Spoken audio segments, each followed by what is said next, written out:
The cold night air clung to Sergeant Daniel Harlow's skin like a damp shroud, every breath a misty plume that threatened to betray his presence as he pressed himself tighter into the hollow space behind a thick tangle of thorny underbrush, the damp earth beneath him smelling of rot and wet leaves.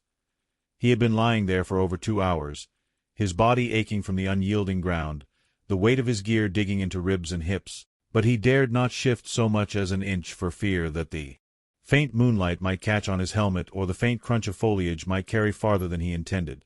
Somewhere to his left, a small stream gurgled faintly under a crust of ice, masking some of the quieter sounds of the forest, but the main noise tonight came from the approaching column of enemy soldiers, their boots thudding rhythmically against the frozen soil, their muffled voices low and urgent. Speaking in a tongue he understood only in fragments, yet well enough to catch meaning when it mattered. His orders had been clear: observe, avoid engagement, report. But those orders had been given before the patrol he had been guiding was scattered by a sudden ambush, mortar shells shrieking through the treetops, shattering pine boughs into raining splinters, and leaving him separated, alone, and dangerously close to enemy lines. The bush he'd chosen was part of a small thicket at the base of a slope, its branches twisted and thick with dead leaves still clinging stubbornly, despite winter's grip, and he had flattened himself into the soil, his camouflage smeared with mud to dull any betraying shine.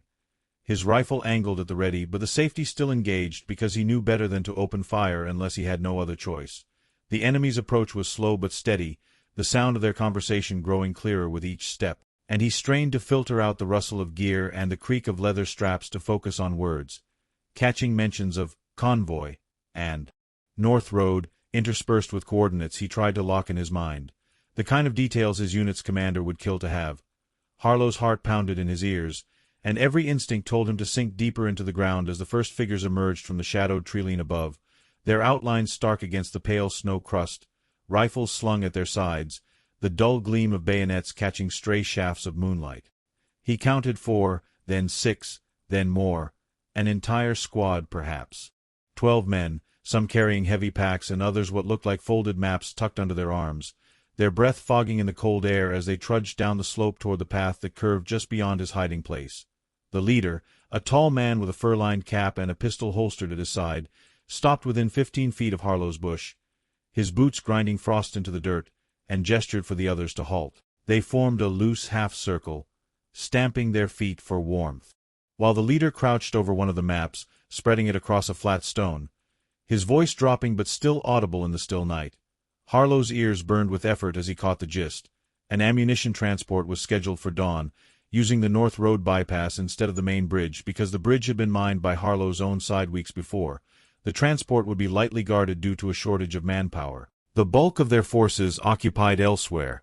The leader gave further instructions, assigning 2 men to scout ahead and the rest to set a temporary observation post at the old mill near the crossroads. Harlow memorized each detail, knowing that if he could get back to friendly lines with this information, his unit could intercept the convoy, depriving the enemy of vital supplies. The squad lingered a few more minutes, passing around a flask whose metallic clink seemed deafening to Harlow's hyper-alert ears, and then began to move again, their boots crunching on patches of frost and ice, the rhythm fading slowly into the forest's dark silence.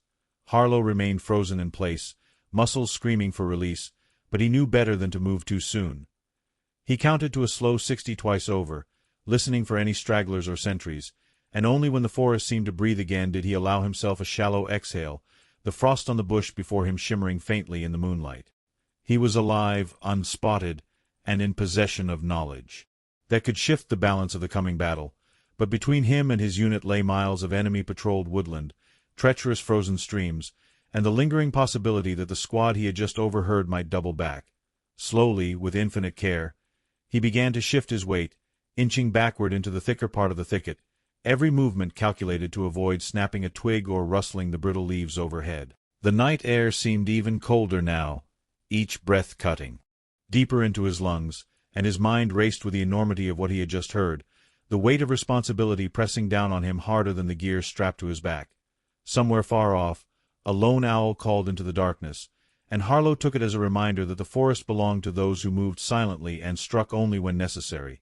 In that moment, he vowed he would get this information back to command no matter the cost, even if it meant crawling on his belly for miles.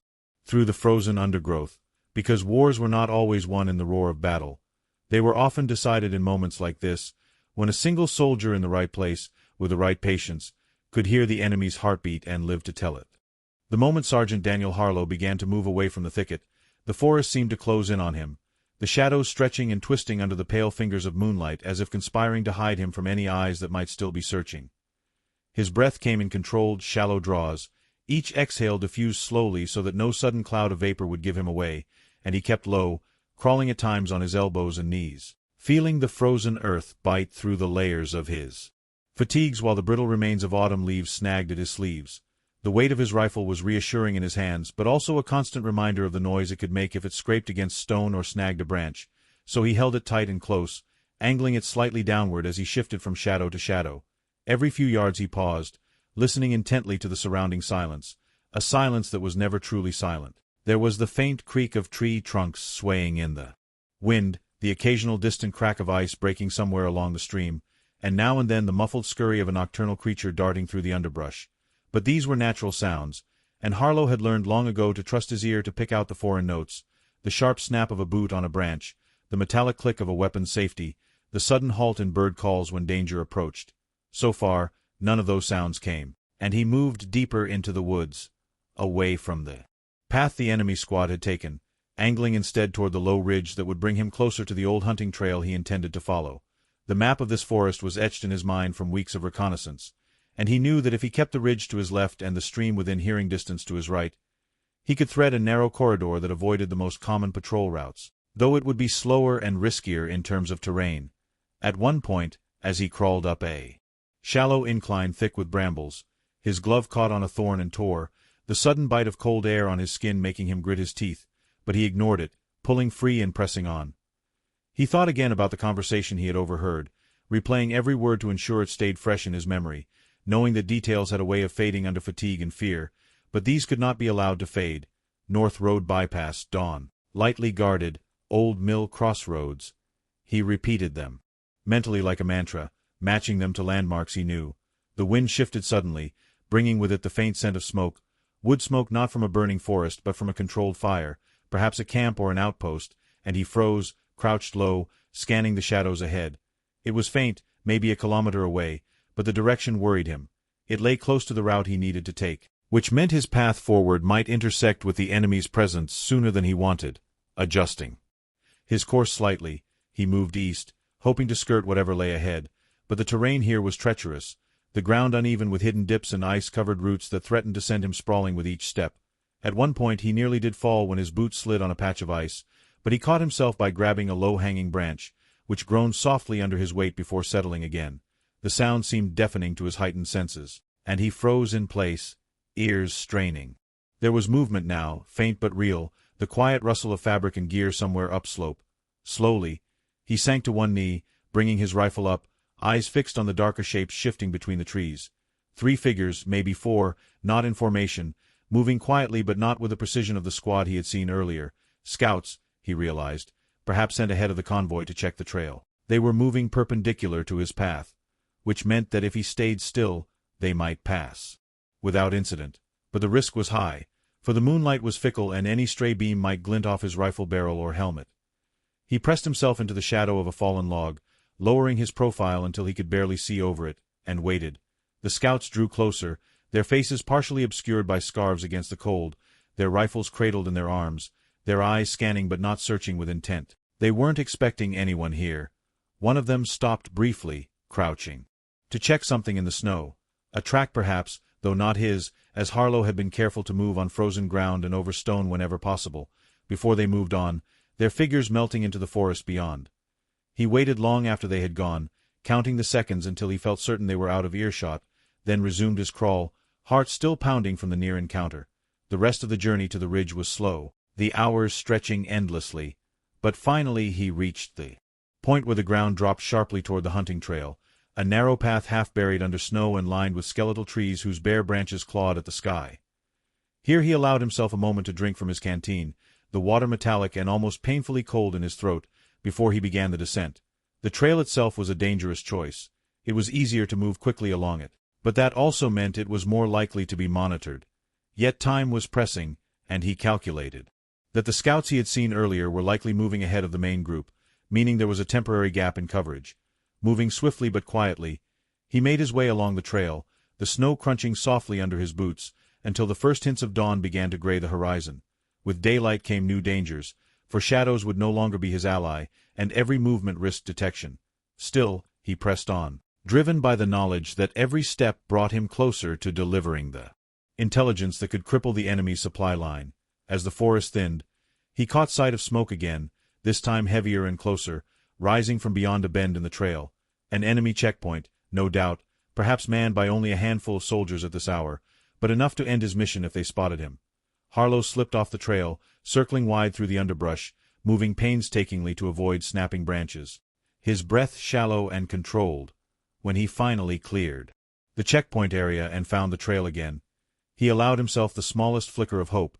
If he kept this pace, he might reach the outer perimeter of friendly territory before full daylight, and from there, with luck, he could pass the information up the chain in time to stage an ambush. But the forest was far from finished with him, and somewhere in the silence ahead, another sound began to emerge, the low, steady hum of an engine, growing louder with each step, and he knew the convoy itself might already be on the move, hours earlier than expected. The low hum grew steadily until it was no longer just a faint vibration in the ground but a rolling, mechanical growl that carried through the still forest air, mingled with the occasional metallic rattle of loose equipment on armored vehicles. And Sergeant Harlow knew that whatever he had overheard back in the thicket was unfolding faster than he had calculated. Dawn had only just begun to pry its pale fingers over the treetops. Yet here was the convoy, early, unexpected, and dangerously close. And the thought that they might already have altered their timetable made his chest tighten, not from fear alone, but from the realization that his narrow margin for maneuver had all but vanished. Crouching low behind a moss-covered boulder, he peered through a gap in the underbrush, his eyes scanning the faint rise in the terrain where the sound seemed to crest, and then they appeared.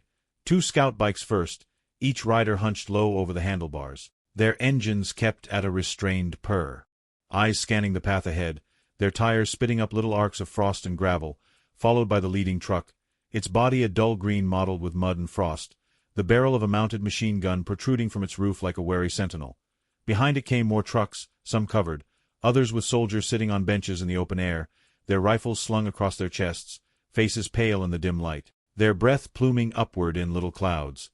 Harlow counted silently, his breath syncing with the rhythm of his numbers.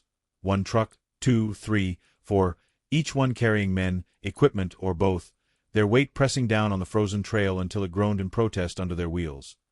He stayed perfectly still, the boulder shielding him from sight, though he knew that if even one soldier turned his head at the right angle, the faint difference in shadow where his outline disrupted the natural curve of the stone might betray him. Yet luck, or perhaps the forest itself, held, and the convoy passed with the slow inevitability of a river's current, its sound fading slightly before it was replaced by a deeper, heavier rumble. The final vehicle, an armored personnel carrier, its steel plates dull in the weak dawn, treads biting into the earth, throwing up chunks of frozen dirt and snow. When it had passed, Harlow did not move immediately, instead forcing himself to count to 60 in his head, giving the forest time to breathe again and the sound of engines to fade into the distance. When he finally emerged from behind the boulder, he was careful to move in the opposite direction of the convoy's path, cutting diagonally through the woods toward a known ravine that would give him cover and a quicker, though more dangerous, route toward friendly lines.